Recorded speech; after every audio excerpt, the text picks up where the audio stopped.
We often fail to recognize a silent wound that deeply influences every decision we make in life.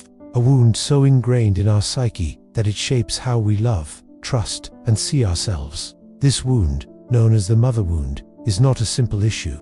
It does not only manifest in your life, but originates from things left unhealed before you were even born.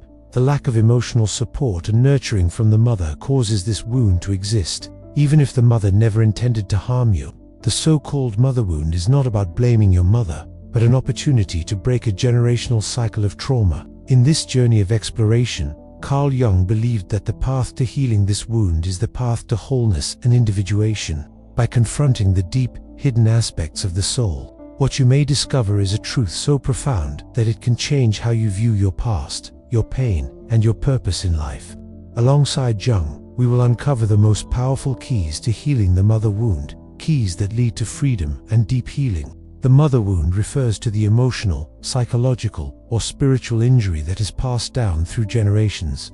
This wound often stems from unmet maternal needs, and it's not always about a mother's malicious intent. Rather, it's about unconscious patterns. Even when mothers do their best, if they have unhealed trauma of their own, it can be passed on to their children in ways that are subtle, yet impactful. Jungian psychology explains that these wounds are not just individual experiences, but are also influenced by the collective unconscious cultural and ancestral memories that shape how we view relationships, love, and self-worth. The mother wound often manifests as chronic self-doubt, shame, people-pleasing tendencies, or a pervasive fear of rejection. Individuals might feel caught in invisible obligations, constantly seeking approval, or repeating unhealthy relationship patterns that reinforce the original wound. It's essential to realize that this wound isn't a reflection of malice, but rather the result of unconscious emotional imprints. These imprints can leave a person feeling like they're never enough, even when they try their hardest to meet the expectations set by the mother or society. The first step in healing is recognizing these patterns, acknowledging the wound, and understanding that healing begins not by ignoring the past, but by integrating it into our conscious self. The mother wound isn't just an individual issue. It is passed down through generations, woven into the fabric of our family's emotional legacy. Carl Jung believed that we inherit not only physical traits, such as eye color or bone structure, but also emotional blueprints, patterns of behavior, beliefs, and ways of interacting with the world.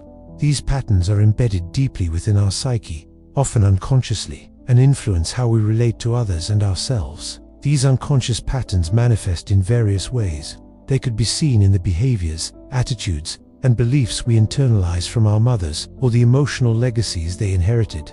For example, you might find yourself repeating patterns of codependency, perfectionism, or self-sacrifice, without understanding why. These inherited emotional blueprints are often so deeply embedded in our unconscious that we don't even realize they're at work, driving our actions, fears, and desires. In some cases, these inherited wounds are perpetuated by family dynamics or societal expectations. For instance, a mother who was emotionally distant might pass on a sense of inadequacy, leading her child to believe they are unworthy of love.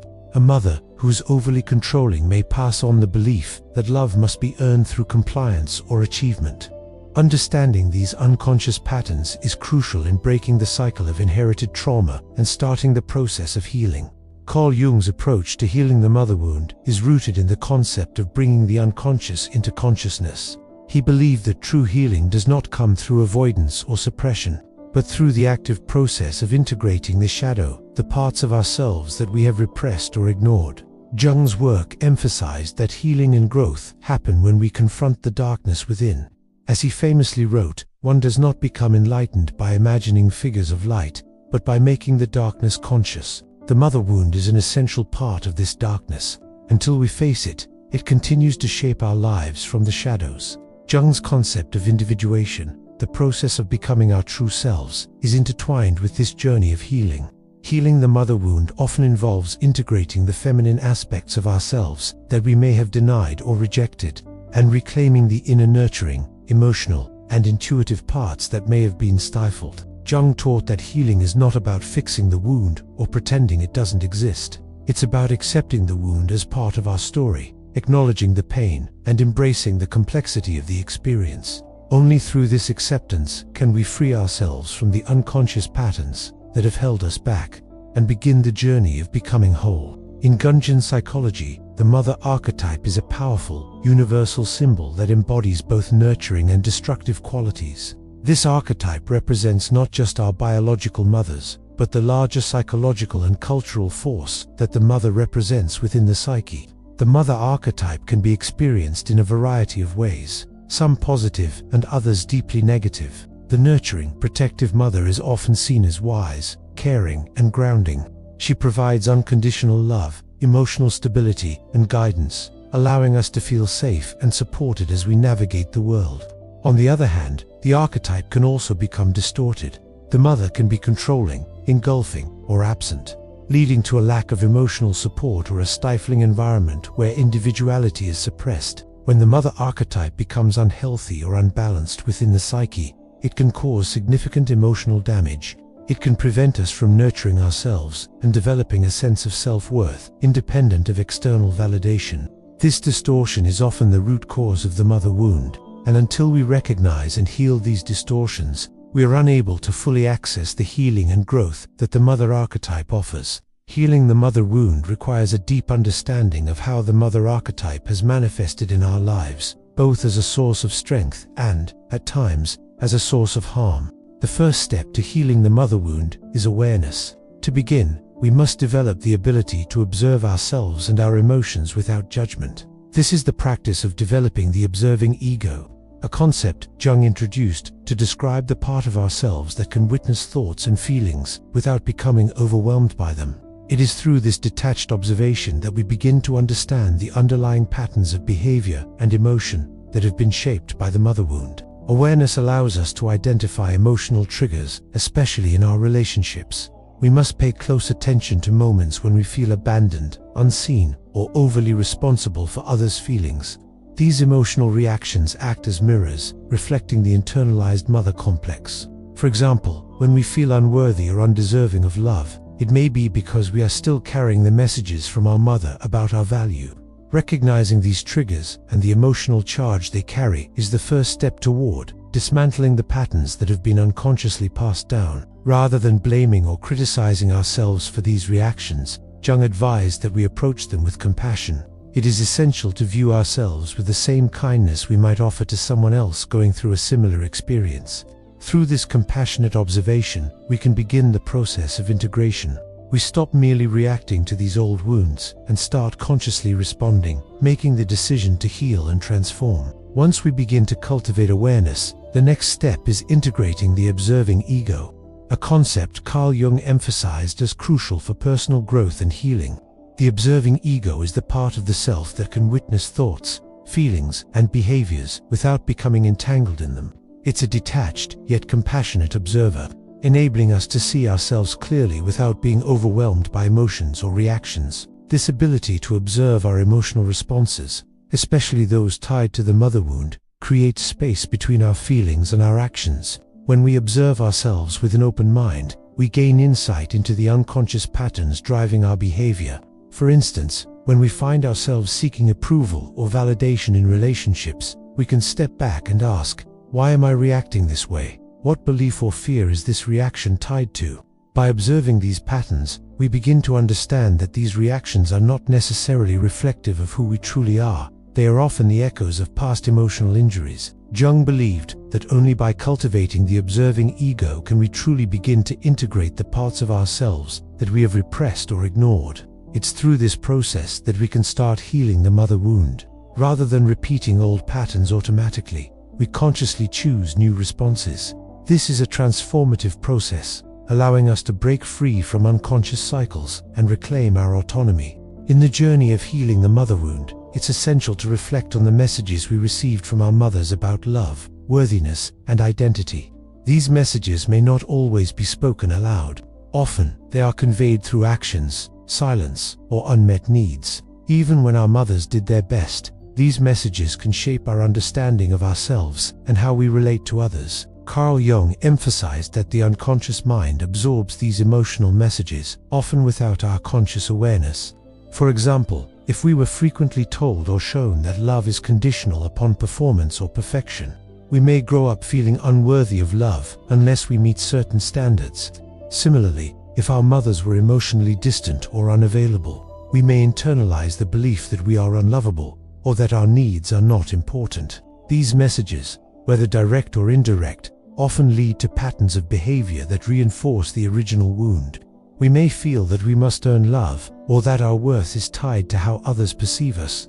The first step in healing is recognizing these beliefs and understanding their roots. By reflecting on the messages we received from our mothers, we can begin to identify which ones are empowering and which ones are limiting. It's also important to reflect on whether these messages were empowering or limiting. Did our mothers teach us that we are worthy of love and respect, or did they subtly communicate that we must constantly prove ourselves? Did they validate our feelings, or were they dismissive or critical?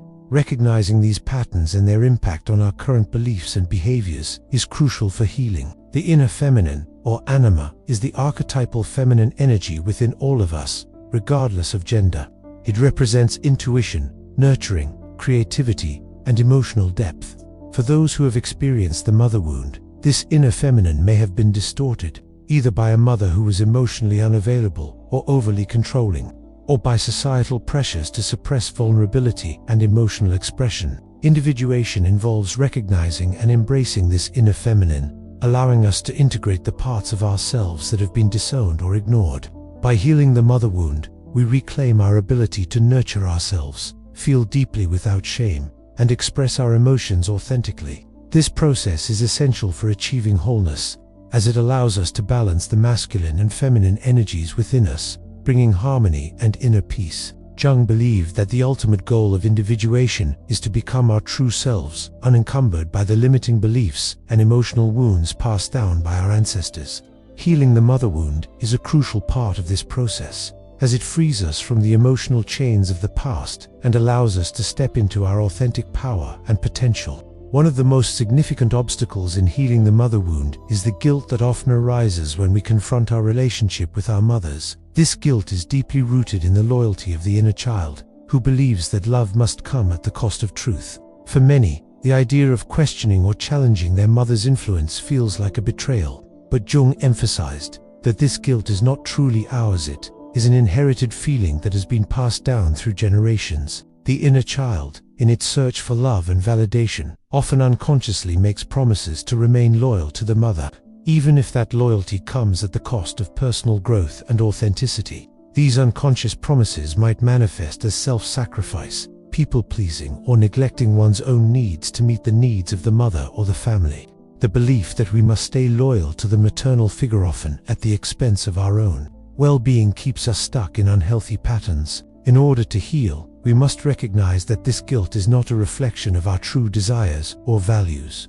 The process of healing the mother wound involves acknowledging the loyalty to the mother that no longer serves us. It is important to understand that we can love our mothers without carrying their pain, their expectations, or their unhealed wounds. By giving ourselves permission to let go of this inherited guilt, we reclaim our power and freedom. Jung argued that true healing comes from facing these uncomfortable truths and integrating them into our consciousness. By doing so, we break free from the unconscious loyalty that binds us and take the first step toward emotional independence. This process is painful but necessary for personal growth and the ability to live authentically, without the shadow of guilt and obligation. Unhealed maternal trauma does not just affect the mother, it leaves an indelible mark on the child, often affecting the child's emotional, psychological, and even physical well-being throughout life. Carl Jung's work emphasized that trauma is not just an individual experience but can ripple across generations, affecting the way we relate to ourselves and others. When a mother's trauma remains unresolved, it is often passed down to her children through emotional neglect, excessive control, or a lack of emotional availability. These wounds may not always be overt or abusive, but can manifest in more subtle ways, such as emotional unavailability or the inability to express love and affection in a healthy way. These unhealed wounds become embedded in the child's psyche and are carried forward into adulthood. The child may then unconsciously adopt roles to compensate for the maternal trauma, such as becoming the caretaker, the peacemaker, or the overachiever, in an attempt to win love and approval. These roles are often shaped by the need to secure safety or affection in a household where emotional needs were not adequately met. Healing this trauma involves recognizing the patterns that were formed as a result of this maternal injury. By doing so, we begin to understand that these patterns were survival mechanisms, not reflections of our true selves. Jung's perspective reminds us that to heal, we must acknowledge the trauma and its impact, not just on ourselves, but also on the generations before us and the ones that will follow. Only then can we break the cycle and begin to heal, not just for ourselves, but for the generations to come. Many of us unknowingly enter into unconscious contracts with our mother's agreements we made as children to maintain a sense of belonging and safety within the family unit. These contracts often involve promises to carry the emotional burdens of our mothers, to not surpass them in success or happiness, or to sacrifice our own well-being in order to secure love and approval. Carl Jung believed that these soul contracts are not literal, but deeply ingrained emotional agreements that dictate our behavior and relationships. These unconscious promises can create a feeling of being stuck, as if we are perpetually bound to the past and to the unresolved emotional needs of our mothers. For example, we might feel an unconscious obligation to stay small or limited in order to protect our mother from feeling inadequate, or we may feel compelled to fix her pain, even at the expense of our own happiness. To heal, it is essential to recognize and release these unconscious contracts. This involves acknowledging that the promises we made as children no longer serve us as adults. Releasing these contracts is not an act of betrayal, but of self-liberation. It is about reclaiming our right to live authentically, without being bound by the emotional needs and unresolved trauma of our mothers. Jung taught that, until we bring these unconscious agreements into the light of awareness, they will continue to shape our lives. The process of releasing these contracts involves understanding their origins, acknowledging their impact, and consciously choosing to let them go. This act of freedom allows us to break free from the past and step into a future where we can live for ourselves, not for the unresolved emotional needs of others. Shadow work, a fundamental concept in Carl Jung's psychological framework, plays a crucial role in healing the mother wound. The shadow refers to the unconscious aspects of our personality that we have repressed, rejected, or denied, traits, desires, or emotions that we deem undesirable or inappropriate. These parts of ourselves are often linked to painful experiences, including the mother wound. The mother wound often resides in the shadow, especially if the maternal relationship involved neglect, emotional unavailability, or excessive control. For example, if a mother was emotionally distant, we may have repressed our own feelings of vulnerability, tenderness, or emotional neediness, labeling these aspects as weaknesses. Over time, these suppressed parts of ourselves can grow into emotional and psychological obstacles, influencing our behavior in unconscious ways. Jung believed that the shadow is not something to be feared or rejected, but something that must be acknowledged and integrated. Shadow work involves facing the parts of ourselves that we have hidden away, accepting them, and reclaiming the power that they hold. This process is not easy. Confronting repressed emotions and memories can be painful and uncomfortable, but it is necessary for true healing. Through shadow work, we bring awareness to the unconscious parts of ourselves that have been shaped by the mother wound. As we face and integrate these aspects of our psyche, we begin to heal and reclaim the parts of ourselves that were once lost. This process allows us to become more whole, as we embrace all aspects of who we are, light and shadow alike. It is through this integration that we can fully release the power the mother wound has over us and step into emotional freedom. Healing a wound as old as the mother wound requires more than insight. Knowledge alone rarely severs bonds that were forged in silence and loyalty during childhood. What is needed is a ritual moment when the invisible becomes visible, when the unspoken finds a voice, and when the psyche marks the transition from carrying what is not yours to walking into freedom. Jungian-informed therapy often uses what is called the letter of release. You write directly to your mother, not to be sent, but to be spoken. In that private act, the younger self finally receives permission to say what was once unsayable. The grief, the rage, the longing, the confusion, the words flow not to wound, but to free, giving the child within a voice they were denied. And when the writing is complete, it ends with the truth. I release myself from any contract that binds me to your pain.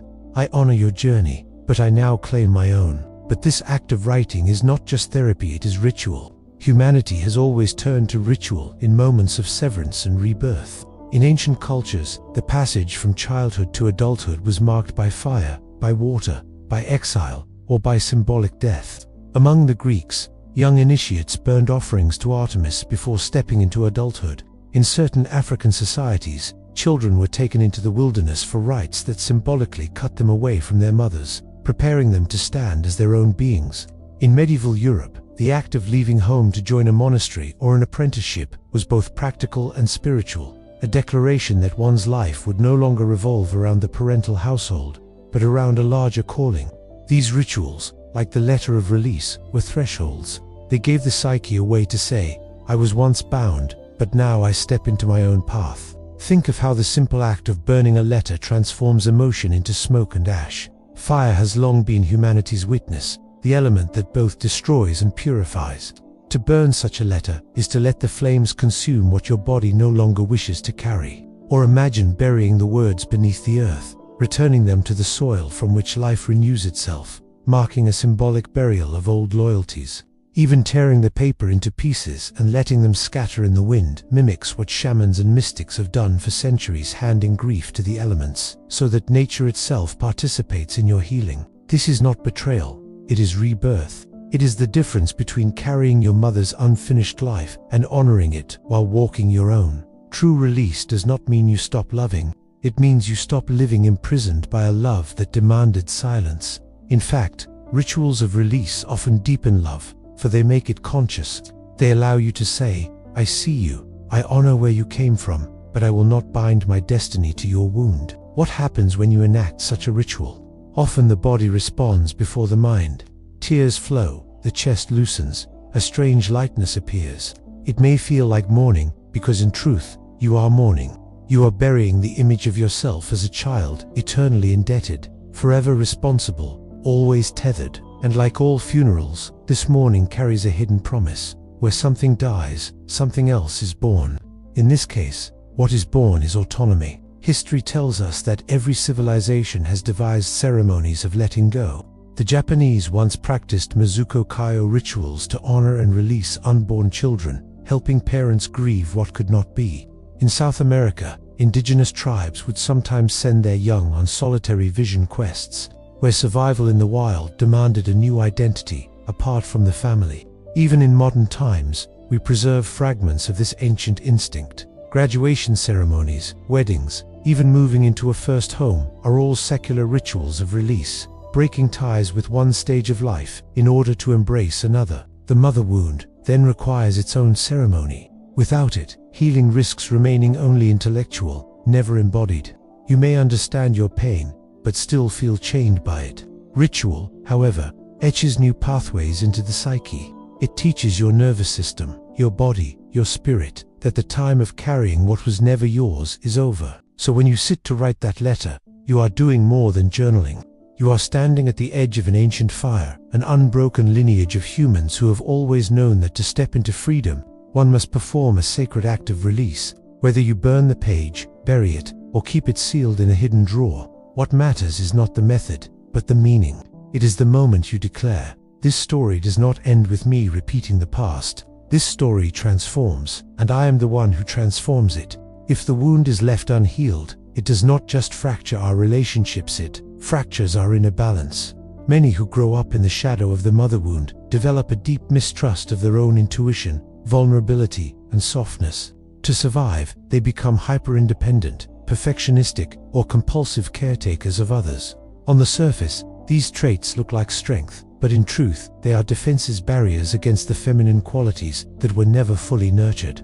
Jung saw this imbalance as a distortion of the animate, feminine aspect of the soul present in every human, regardless of gender. When the anima is wounded, it often drives us outward in search of what we cannot access within. We chase validation, we cling to love that wounds us, or we fear intimacy altogether. We mistake self-sacrifice for devotion, or we numb the very feelings that could guide us back to wholeness. The task of healing, then, is to restore this inner feminine, to learn, quite literally, to mother ourselves. But what does it mean to mother yourself? It is not a sentimental phrase, it is a radical practice. It means you become the one who listens when your body whispers that it is exhausted. It means you set boundaries, not as acts of rejection, but as acts of protection.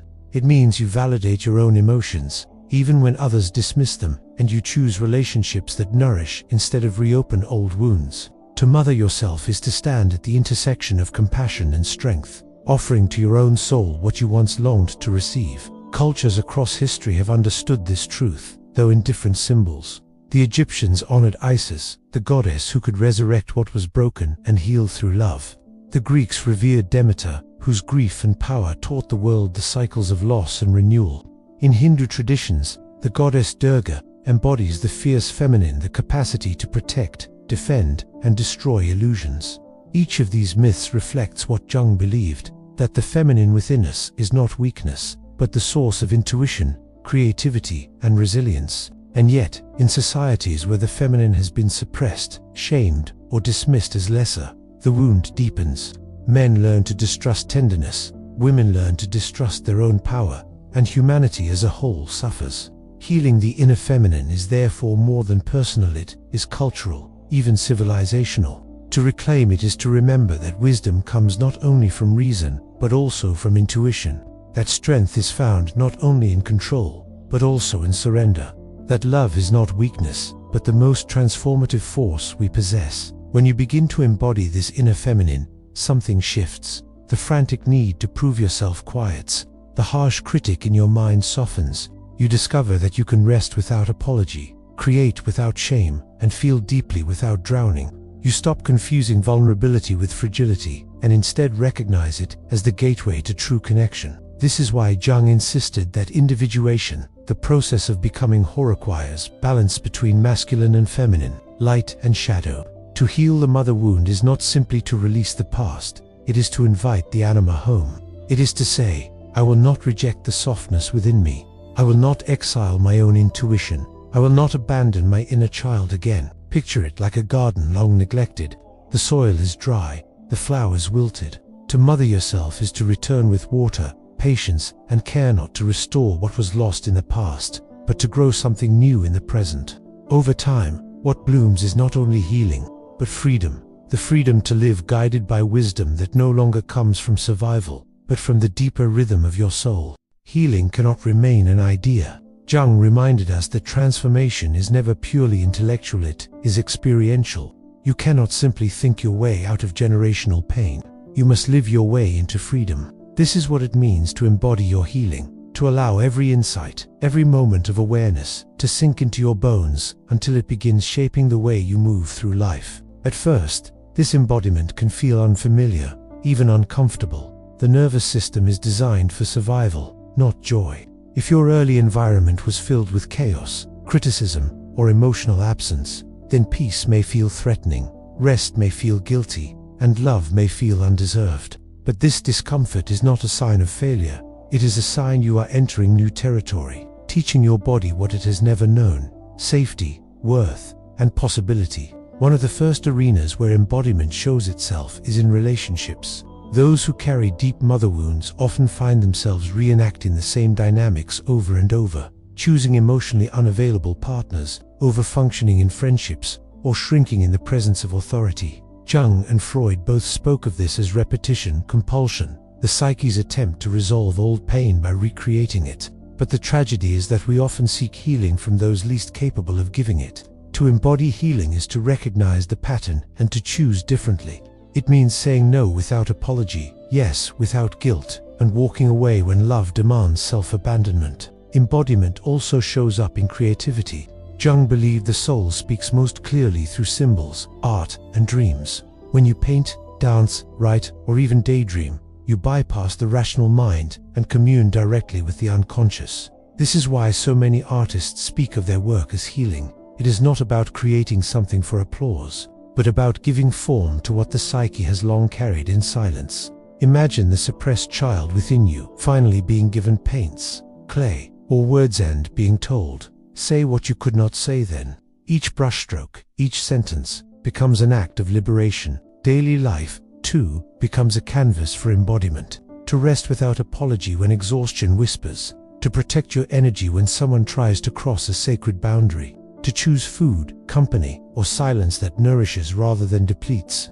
These choices may seem small, but they are revolutionary for someone trained to put others first, to ignore their own body, or to please at the cost of authenticity. Healing is not only found in dramatic breakthroughs, lives in these subtle, daily rebellions against old conditioning. Throughout history, cultures have created practices to anchor healing into the body.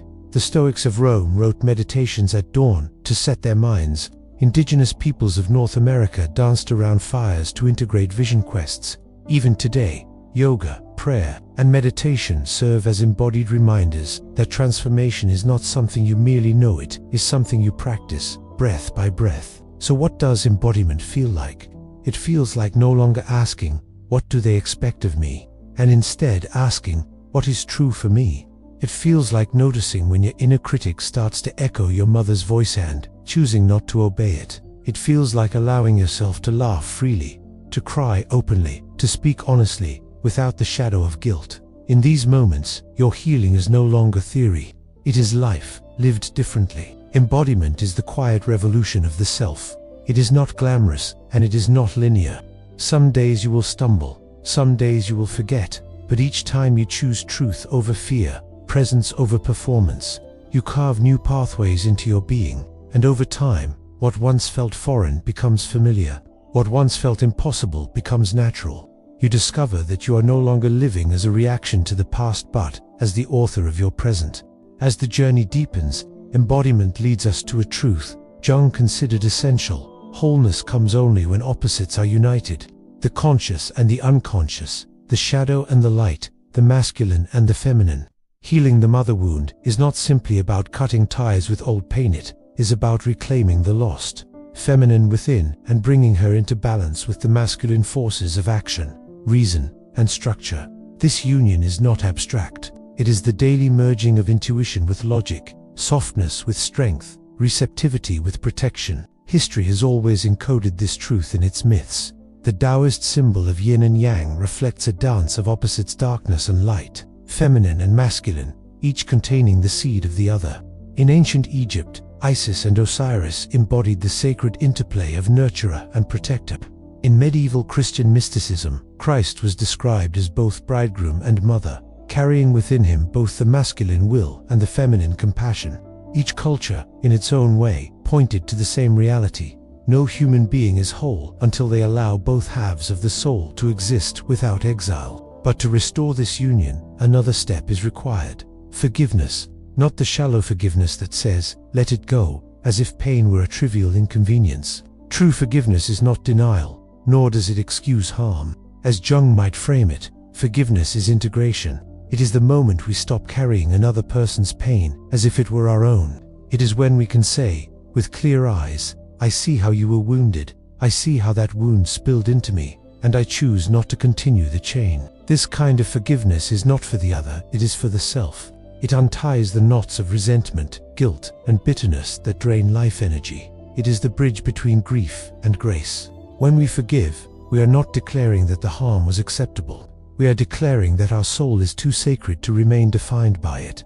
Forgiveness becomes the act of returning stolen energy to ourselves. Across traditions, forgiveness has been understood as liberation. In Buddhism, compassion for those who harm us is seen as a way to break the cycle of suffering. In Christianity, forgiveness is framed as the path to peace with God and with one's neighbor. In indigenous practices, reconciliation rituals were held around fires or in councils, not to erase memory but to allow the community to move forward without festering wounds. Always, the act was less about the offender and more about the restoration of the self and the collective. Yet forgiveness cannot be rushed. Before forgiveness comes grief, and before grief comes truth. To forgive authentically, you must first acknowledge the pain without diminishing it. You must allow the tears, the rage, the ache of what was missing. Only then can forgiveness take root, not as an imposed moral duty, but as an organic flowering of freedom. So ask yourself, what part of your mother's wound have you been carrying as if it were your own? Whose voice do you still hear when you doubt yourself? Whose sorrow do you feel guilty for surpassing? When you forgive not superficially, but at the level of the soul, you release yourself from those invisible contracts. You begin to live from compassion rather than compulsion, from clarity rather than shadow. Forgiveness, in this deeper sense, is the threshold, It is the moment the wound stops being a prison and becomes a portal into a self, no longer bound by inherited pain but anchored in wholeness. The masculine and feminine, reconciled. The child and the adult, reconciled. The past and the future, reconciled. And in that reconciliation, the present becomes livable at last. To truly heal, something must die. This is a truth that many hesitate to face because it feels like surrender, like loss. But death, in this sense, is not an end, it is the beginning of transformation. Jung understood that individuation, the process of becoming whole, requires that we let go of the parts of ourselves that are no longer aligned with who we are becoming. These are the roles, the identities, the masks that we once wore to survive, but now only weigh us down. The death of the old self is not an act of cruelty. It is an act of reverence. It honors the journey that the parts of you, those old versions, took you on. They helped you survive. They kept you going when you were too young to know how to care for yourself. But now they must be laid to rest, not with judgment, but with gratitude. The people pleaser must die. The martyr must die. The perfectionist must die. The version of you who thought love could only come through self-sacrifice must be allowed to fade into the past. This concept of death is as old as humanity. In many cultures, the idea of symbolic death is a rite of passage. The hero in every myth, from Gilgamesh to Persephone, must undergo a descent into the underworld, a place of confrontation with the self, where all that is false or limiting is stripped away. This descent is painful, but it is necessary for the hero to emerge, reborn, stronger and wiser. The phoenix rises from the ashes, not as a replica of the past, but as something entirely new. In ancient Egypt, the process of mummification was a way to ensure that the soul could continue its journey, preserving the essence of the individual for the afterlife. In other traditions, death was seen as a necessary stage before rebirth. Even in the most modern psychological frameworks, transformation is described as a shedding of the old self, like the caterpillar entering the chrysalis, or the tree losing its leaves before a new growth cycle begins. This symbolic death is not a punishment, it is a necessity. To become who you are meant to be, you must first allow the old ways to die. What parts of you have been living in a constant state of survival? What parts of your identity have you outgrown, but still cling to for fear of being unmoored? These are the parts that must be let go, so that something new can emerge. The beauty of this process is that it is not an abrupt, chaotic break. It is a slow, deliberate shedding, like peeling away layers of an old skin. It is a process of integrating the shadow, of bringing forth the wisdom buried in the darkest parts of your psyche. When you allow these layers to fall away, what remains is your true self, the one that has always been waiting beneath the surface, hidden by the stories you were told to live. You will not leave the past behind entirely. It will inform you, it will shape you, but it will no longer define you. Instead of being the victim of your history, you become its author.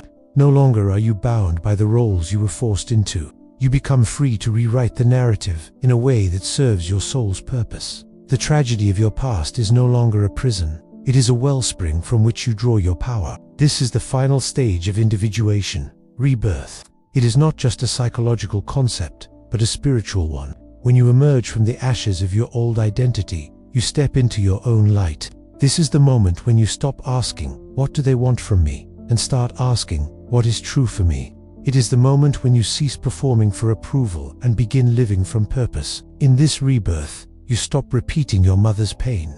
You stop living her wounds as your own. You stop perpetuating the cycles that bound your family, your culture, your ancestors. You break free, and in doing so, you create a new legacy, not one defined by survival, but one defined by the full expression of who you are. This rebirth is not easy. It is not immediate. There will be moments of doubt, moments when the old self knocks on the door and begs for re-entry. But as you continue to embody your healing, as you continue to live from your authentic self, you will find that the pull of the past weakens. You will find that you can stand firm in your truth. You are no longer the child who had to earn love through self-sacrifice. You are no longer the adult who mistakes loyalty for limitation. You are something ancient and new all at once. You are the cycle breaker, the truth teller, the one who turned the wound into wisdom. And this wisdom is what the world so desperately needs. For in the deepest, most sacred sense, healing is not just personal, it is universal. When you heal, you change the energy you bring into every room. You become less reactive, more grounded, more compassionate, not just for others, but for the generations to come. Every time you heal a wound within yourself, you make it easier for someone else to heal theirs. Every time you speak your truth, someone else finds their voice. Every time you choose love over fear, the world becomes just a little bit more whole. This is what Jung meant when he wrote, "Who looks outside, dreams. Who looks inside, awakens." You have looked inside. You have faced the darkness. You have awakened. Now, it is time to live from that light. Whose life are you living now? What new story will you write? You are no longer bound to the pain of your past. You are free to choose who you will become, and the world is waiting for the person you were always meant to be. Welcome home.